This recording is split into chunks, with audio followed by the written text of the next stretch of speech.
pertama, almarhum merupakan individu yang dikenal di lingkungannya sebagai pribadi dengan karakter positif. Beliau bertanggung jawab, suportif terhadap rekan kerja, pekerja keras, sangat diandalkan, dan merupakan individu yang peduli terhadap lingkungannya. Sebagai sosok yang kedua, sebagai sosok yang selalu berusaha menampilkan karakter diri, kualitas diri yang positif di lingkungan, almarhum mengalami kesulitan dalam mengekspresikan emosi negatif yang kuat, terutama dalam situasi tekanan yang tinggi. Tekanan tersebut dihayati secara mendalam sehingga mempengaruhi bagaimana almarhum memandang dirinya, memandang lingkungan, memandang masa depan.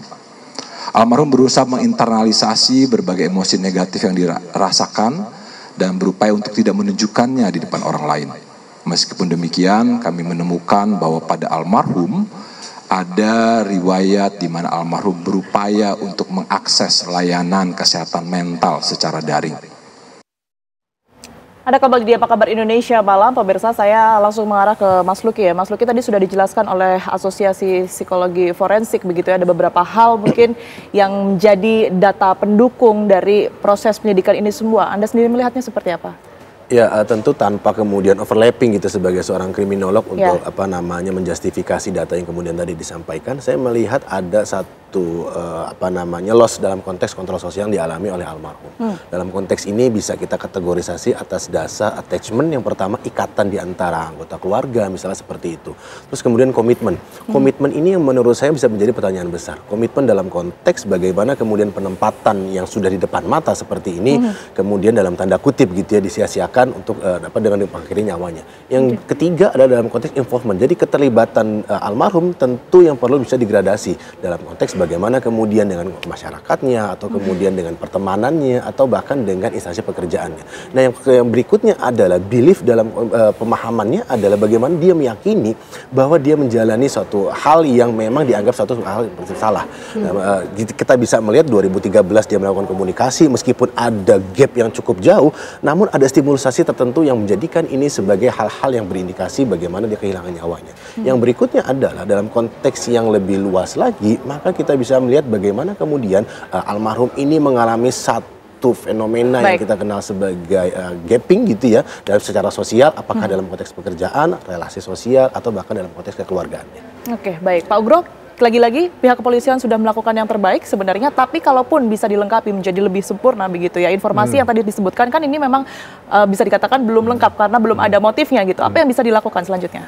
Ya, ini menarik bagi seorang penyidik Polri ya, ke depan, bahwa mengungkap motif itu juga bagian daripada penyidikan yang jangan ditinggalkan. Ya. Jadi kondisi almarhum ya tadi ceritakan juga Mas Lugi sama dari si forensik tadi juga sama ya kan. Apa yang tidak diberikan yang terbaik oleh negara kepada almarhum? Ya kan? Mungkin kawan-kawan tidak mengalami seperti itu. Tapi kalau dia masih mengalami suatu keadaan yang katanya pernah konsultasi dengan dengan konsultan psikologi misalnya gitu ya. Psikolog lah gitu ya. Itu kira-kira kan yang tahu siapa nih? Ini justru pelajaran baru untuk penyidikan itu jangan hanya melihat keterangan saksi, keterangan ahli, surat. Petunjuk ini bisa dikembangkan untuk mengungkap motivasinya apa seseorang berbuat kejahatan, apapun kejahatannya. Didalami lagi artinya ya? Iya, motivasi ini harus diungkap. Jadi mungkin ilmu motivasi kriminal ya. Ini perlu dikembangkan. Jadi karena ini untuk membuktikan alat bukti pasal 184 yang nomor 4 tadi petunjuk ini sebelum keterangan terdakwa misalnya gitu. Ini penting. Jadi ini hal yang baru yang mungkin ke depan perlu dikembangkan oleh para generasi muda Polri nanti ke depan, bahwa petunjuk itu bukan hanya sekedar ada surat, ada petunjuk, bukan. Ini petunjuk kalau melihat orang bunuh diri itu petunjuknya apa, kira-kira dia melakukan motif seperti itu untuk apa. Kemudian kalau dia melakukan tindak pidana, motifnya apa? Juga ini harus diungkap, jangan dianggap cukup menghadirkan keterangan saksi, keterangan ahli, surat, keterangan terdakwa. Ini harusnya mulai menjadi atensi untuk penyidikan sama penuntutan sampai ke hakim ke depan nanti. Oke, sudah baik, tapi semoga catatan barusan ini bisa menyempurnakan kinerja dari tugas kepolisian kita begitu ya. Seperti itu, ya. Baik, terima kasih Pak Ugro, kemudian juga Mas Luki atas perspektifnya yang sudah diberikan di Apa Kabar Indonesia Malam. Sehat selalu semuanya.